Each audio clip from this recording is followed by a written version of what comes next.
Otep à tous, bienvenue sur la chaîne des panafricanistes par essence, par conviction et par excellence. Celle des citoyens kémites par nécessité et obligation de combat.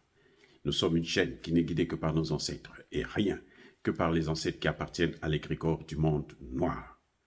Par conséquent, nous ne croyons en aucun Dieu venu de l'étranger. Toutefois, cette vidéo n'est aucunement destinée à inciter à la haine ou à la violence, car nous menons un combat qui est d'abord et avant tout spirituel, intellectuel et démocratique. Ensuite, il est politique, géopolitique et géostratégique. Contre l'impérialisme, le colonialisme, le néocolonialisme et l'endocolonat, qui sont tous qualifiés de crimes contre l'humanité.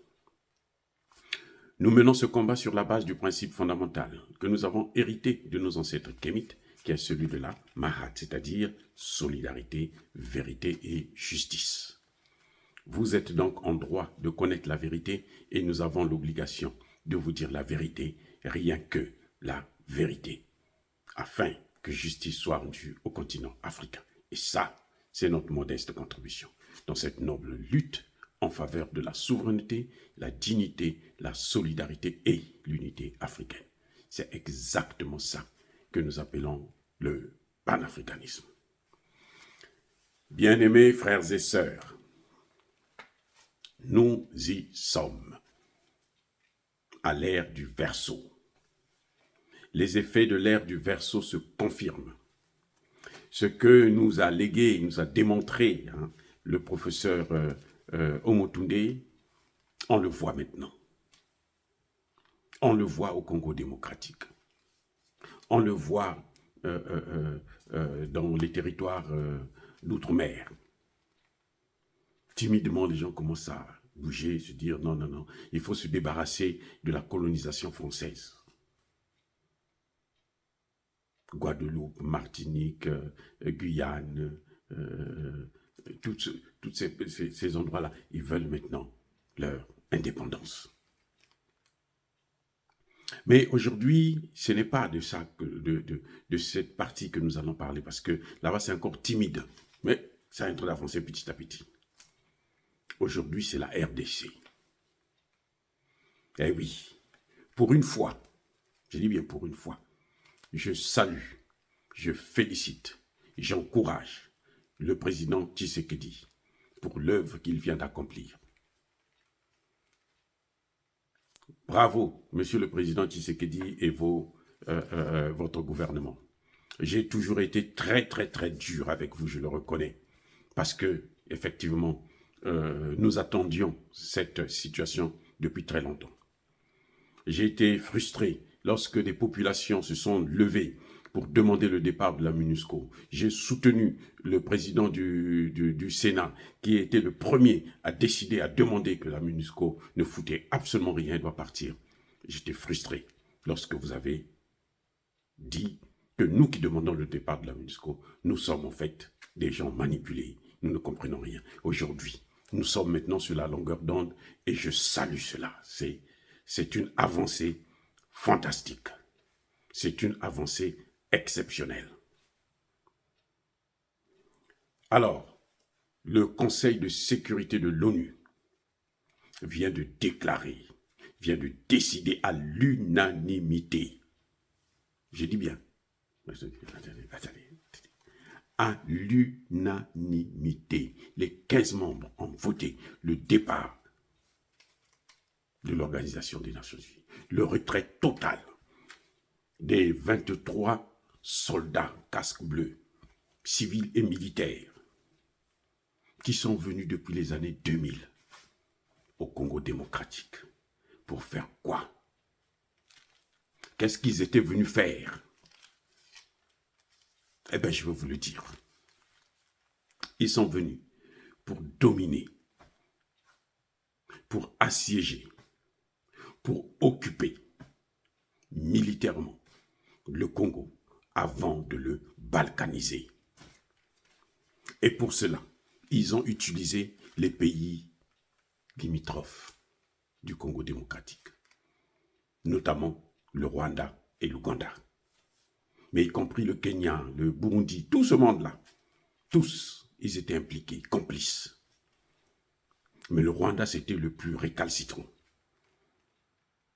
suivi de l'Ouganda de Museveni. Mais maintenant, les choses ont changé. Parce que les Nations Unies étaient là pour aider justement le Rwanda à cette situation. Et vous savez, c'est pour ça que j'ai dit, nous sommes à l'ère du Verseau.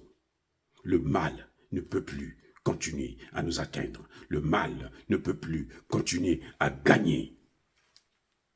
Le diable, incarné par l'Occident, et leurs valets locaux africains, comme je venais de citer le Rwanda et l'Ouganda, sont stoppés net parce que leur bras armé doit quitter. Eh oui. L'ONU et le gouvernement de la RDC ont jusqu'à la fin du mois. Donc, ils ont 2 semaines pour présenter un plan de retrait. Écoutez, progressif, responsable et durable.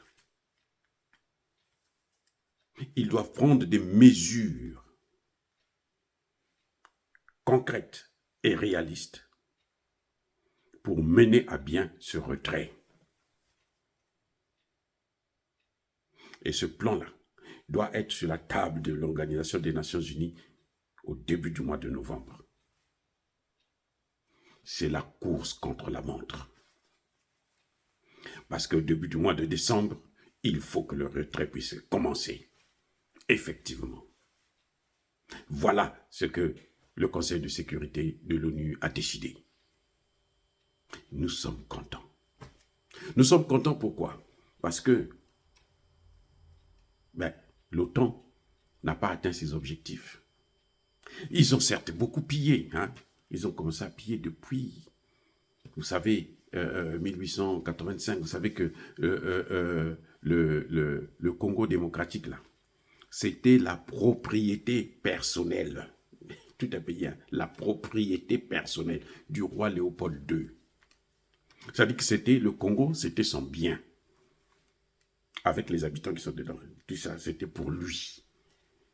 On appartenait, le Congo appartenait à un homme, un criminel, un génocidaire, qui a tué au Congo seulement au Congo, plus de 10 millions de personnes au Congo.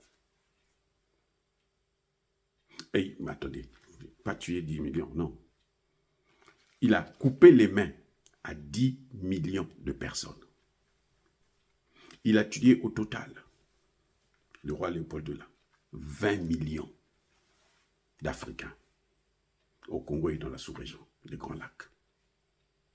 Donc vous voyez, c'était là, c'est-à-dire que pour moi, je pense que c'est le plus grand criminel. Lui et Léopold II, et plutôt Napoléon Bonaparte. Même Hitler n'a pas atteint ce qu'ils ont fait. L'erreur de Hitler, je vous ai toujours dit ça, c'était d'avoir attaqué les Juifs, les Blancs. Si c'était concentré seulement sur les Africains, il serait aussi un héros. Mais les autres ont fait pire, le roi Léopold II. Et depuis un certain temps, pour les matières premières, ils ont voulu balkaniser le Congo.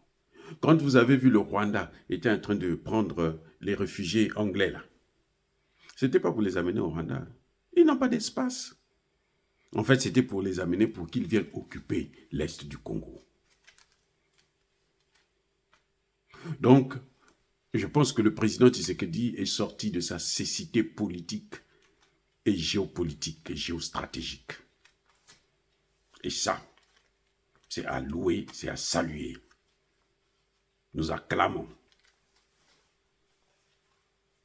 Vous me connaissez, j'ai toujours été très, très, très dur avec le président Tshisekedi. Je suis sûr que il a dû se dire que lui là, le jour que je vais l'avoir, je vais couper le tailler en mini morceaux.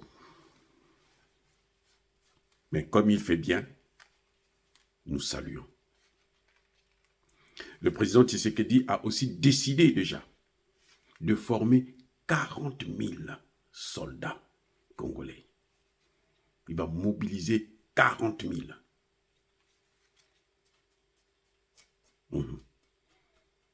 On n'aura plus besoin de l'armée des États de l'Afrique de l'Est, des Ougandais et autres, qui sont eux-mêmes qui veulent faire le pompier pyromane.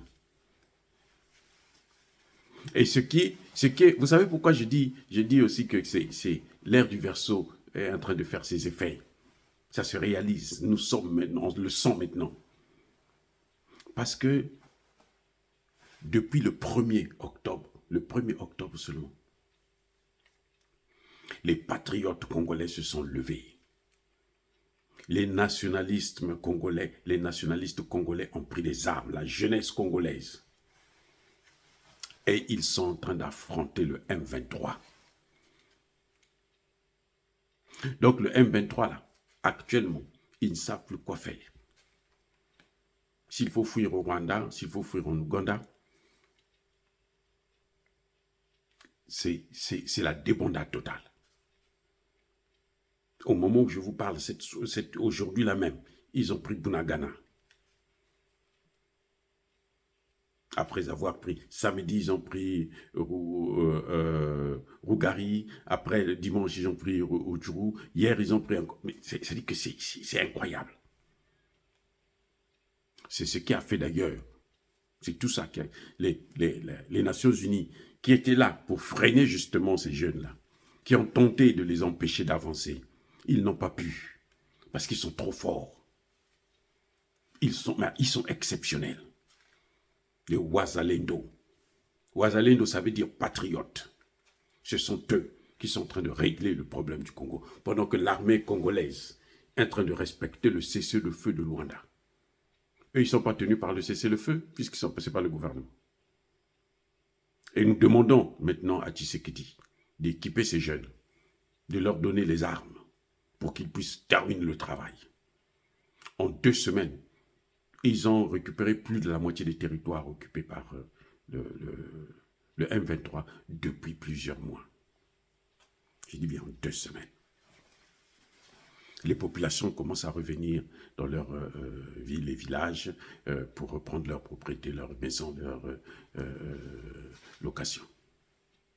Voilà ce qui est en train de se passer, bien-aimés frères et sœurs. Donc, je disais que le Conseil de sécurité a demandé à l'ONU de travailler avec le gouvernement congolais pour présenter un plan de désengagement total. Eh oui, avant le 23 novembre, il faudrait que le Conseil de sécurité puisse décider. Donc, eux, ils ont jusqu'à la fin du mois. Dans ce plan, il faudrait prévoir la réduction progressive des effectifs, la définition des modalités pratiques du transfert et le plan opérationnel du retrait. Il faut aussi définir les tâches à accomplir dans le cadre de la transition pour le départ de l'ONU, pour que le gouvernement puisse prendre le contrôle et la gestion de tous ces territoires. Et ce qui est encore plus intéressant, c'est que le Conseil de sécurité a demandé au M23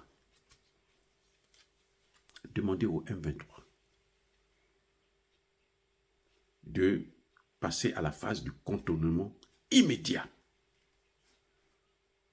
et de libérer tous les territoires qu'ils occupent. Kagame est en train de lire l'heure. Kagame doit pleurer. Kagame doit pleurer. Eh oui. L'ONU sort la tête entre les cuisses. Fin de l'état de siège du Congo démocratique. Vive le Congo. Eh oui, bien-aimés frères et sœurs, je persiste et je signe. Dire cela, c'est inciter à la haine ou à la violence. Non. Yaba colère veille. Yaba lembe. Soyez bénis, abondamment bénis par le Dieu des Kémites, par nos ancêtres angélisés. Mais que tous ceux qui persécutent le continent africain, le pille et le déstabilise. Qu'il soit noir, blanc, chinois, arabe, juif, indien, qui qu'il soit puni, foudroyé, neutralisé, écrasé, effacé par le Dieu des Kémites et par nos ancêtres angélisés. Vive l'Afrique éternelle, vive le Congo indivisible, vive le Congo non balkanisable. J'ai dit et j'assume.